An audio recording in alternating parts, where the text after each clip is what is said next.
affordable than even notoriously expensive San Francisco or New York. But the housing crisis is just one piece of Australia's managed decline. The country's natural resources, once considered the birthright of all Australians, have been systematically sold off to foreign interests. Over 86% of Australia's mining industry is now foreign-owned, with China controlling the majority stake in key sectors. Over the past 2 decades, Sydney's population has surged by nearly 40%, reaching approximately 5.56 million in 2024. This rapid growth has outpaced infrastructure development, leading to significant strain on the city's transportation systems. Consequently, Sydney now ranks among the most congested cities in Australia, with drivers spending an average of 51 hours annually stuck in traffic. At this point, you're probably wondering, if this decline is so obvious, why aren't citizens in these countries rising up in protest? That's where the most ingenious part of this whole scheme comes in. What if we told you there's a psychological operation running alongside the economic transformation? One designed specifically to make resistance impossible. The real danger lies in how these same tactics are now appearing throughout the Western world. If you've noticed increasing political polarization, the demonization of national pride, and the criminalization of certain forms of protest, you're witnessing the early stages of the same control system. There's something even more disturbing happening alongside the economic transformation of these nations. A deliberate campaign to fracture social cohesion. Strong national cultures with shared values pose the greatest threat to managed decline because they create solidarity and resistance. The solution? Fragmentation.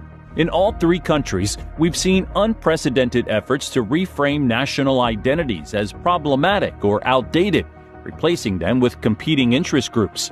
Divided populations don't organize effective resistance. Look at what happened in Canada when the truckers protested in 2022. The government didn't just disagree with them, they froze their bank accounts, seized their assets, and labeled them extremists.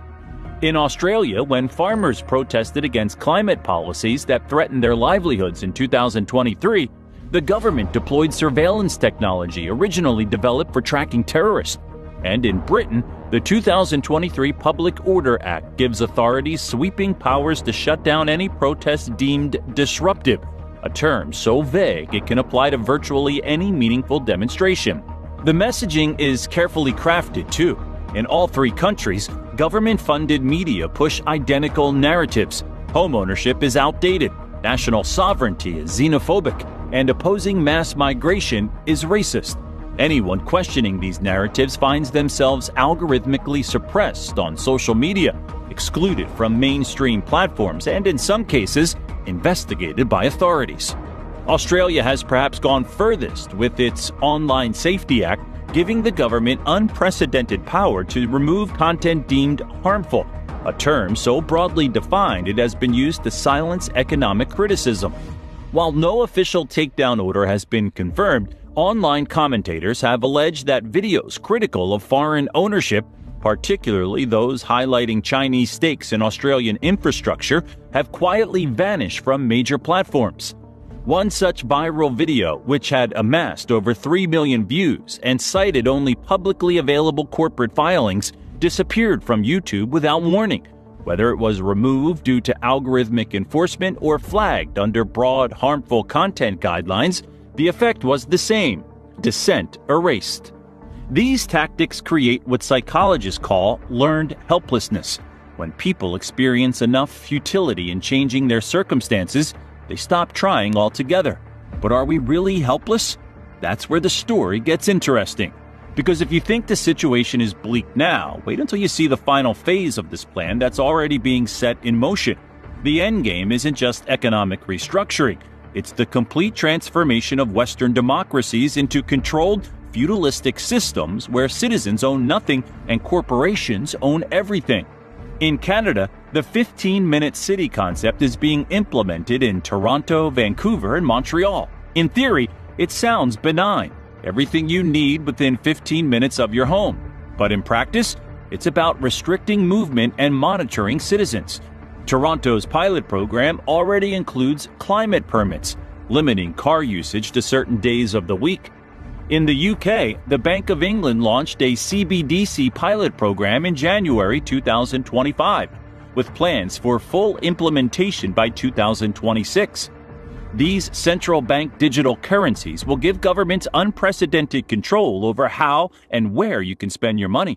Imagine being unable to buy certain foods, products, or services because some algorithm deems them harmful to climate goals or socially problematic.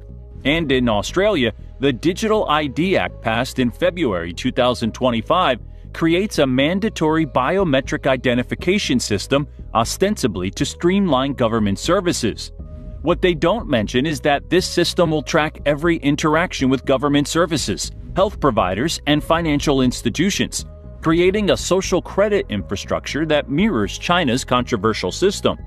Now, this pattern isn't limited to just these three countries.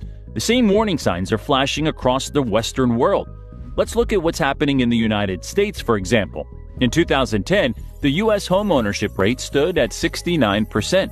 By 2016, it had fallen to 63%, with the steepest declines among those under 35.